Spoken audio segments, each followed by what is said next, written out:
Imagine you wake up tomorrow and the government has deposited $1 million into every single bank account in the country. Every person, every account. $1 million. For about 30 seconds. That sounds incredible. Then the questions start. If everyone has $1 million, what does $1 million actually buy? If your neighbor has it, and his neighbor has it, and the guy who owns the grocery store has it, why would that store owner sell you anything for the price it cost yesterday? He wouldn't. By Tuesday, a carton of eggs costs $400. By Friday, your landlord has tripled the rent. Within a month, that $1 million buys you roughly what $50 bought you before. You are not richer.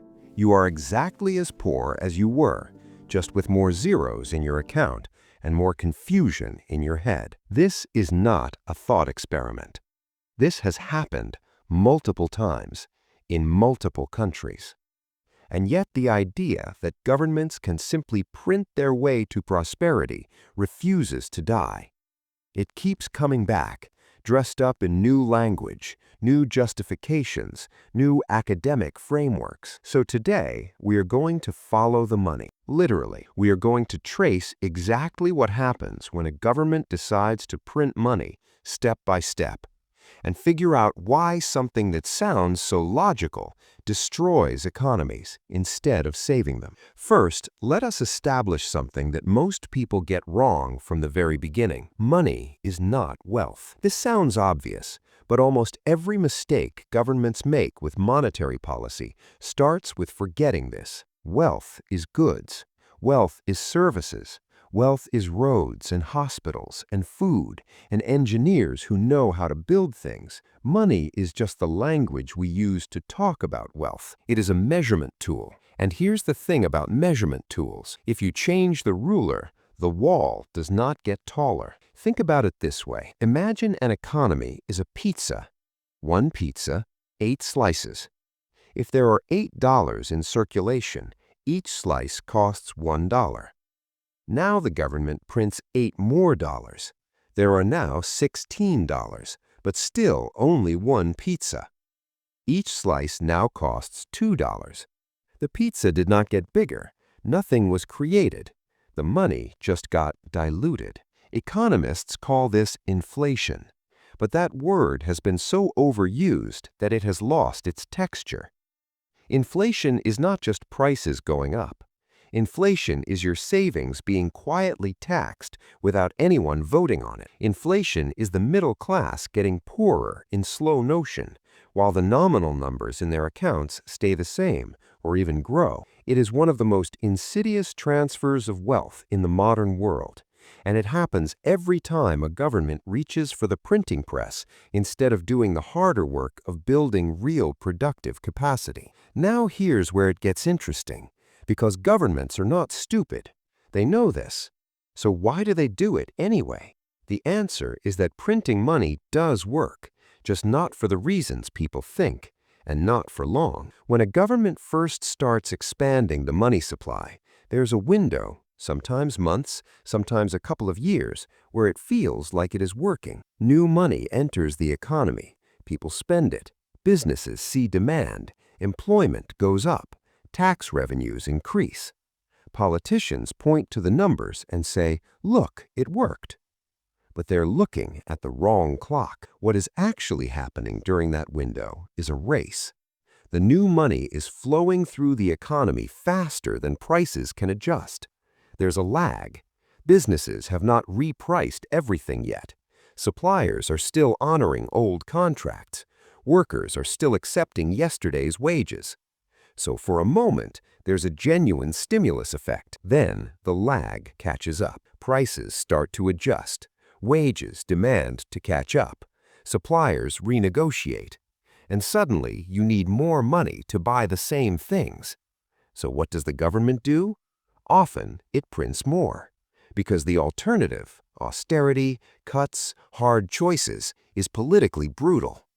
And so begins the cycle that has destroyed more currencies than any war or natural disaster in history. Let us talk about the most famous example, Germany, 1921 to 1923. After the First World War, Germany owed massive war reparations. The economy was crippled. The government needed money it did not have, so it printed it. At first, the inflation was manageable, uncomfortable but manageable. Then, it became a runaway train. By 1923, prices in Germany were doubling every few days. Not every year, every few days. Workers were being paid twice a day so they could spend their wages before they became worthless by evening. People were famously using wheelbarrows full of cash to buy bread.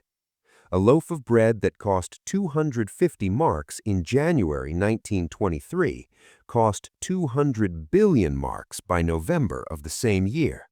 The middle class was wiped out. Life savings gone. Pensions worthless. The social contract between citizens and their government shattered.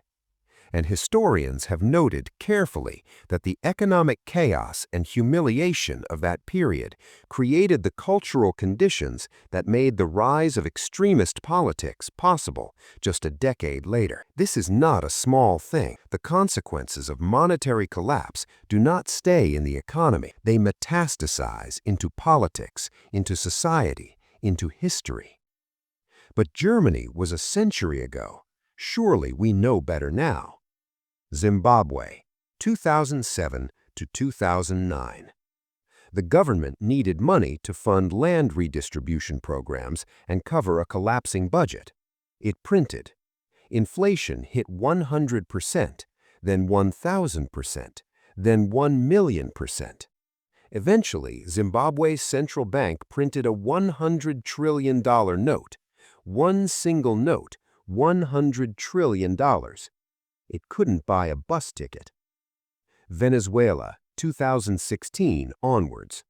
A country sitting on the largest proven oil reserves in the world, genuinely, objectively rich in real resources, managed to create an inflation crisis so severe that by 2018, annual inflation exceeded 1,000,000%. People were carrying cash in bags. Supermarkets were empty not because there was no food in the world, but because the pricing mechanism had been so thoroughly destroyed that normal commerce had become impossible. The cruelest irony, Venezuela was not poor in resources.